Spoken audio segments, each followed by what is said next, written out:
প্রচুর মশা মাছি আর গরম, এই জন্যই এখন গরু এলএসডি হওয়ার সম্ভাবনা অনেক বেশি থাকবে। আসসালামু আলাইকুম প্রিয় খামারি ভাইয়েরা, কী অবস্থা আপনাদের? যদিও বা ইতিপূর্বে আমি অলরেডি 3 থেকে 4টা ভিডিও আপনাদের করে দেখিয়ে দিছি যে কী ব্যবহার করলে গরুর গায়ে মশা মাছি বসবে না এবং গরু সতেজ থাকবে। এই বিষয়ে আমি আপনাদের সামনে যদিও বা আলোচনা করছি, এরপরেও প্রতিনিয়ত আমাকে অনেক ভাই প্রশ্ন করেন কিংবা ফোন দেন যে কী ব্যবহার করব।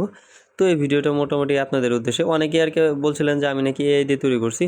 তো আর কি বলবো, যেটা বলার মতো একদমই না। আমি যেটা বলতেছি যদি আপনার উপকারে আসে তাহলে আপনি বিষয়টা মাইনেন, আর না আসলে অ্যাভয়েড করে চলেন, তাতে আমার কিছু যায় আসে না।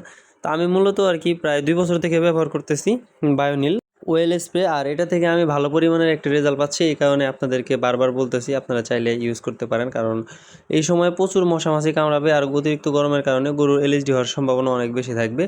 আর এখান থেকে আপনাদেরকে গরু মশা মাছি কিন্তু প্রচুর পরিমাণে রক্ত খায়, আর গরু মোটা তাজাকরণের ক্ষেত্রে বহির্জীবী এবং অন্তর্জীবী 55% বাধাগ্রস্ত করে আর কি। তো মশা মাছি এরও বাহিরের কোনো প্রাণী না।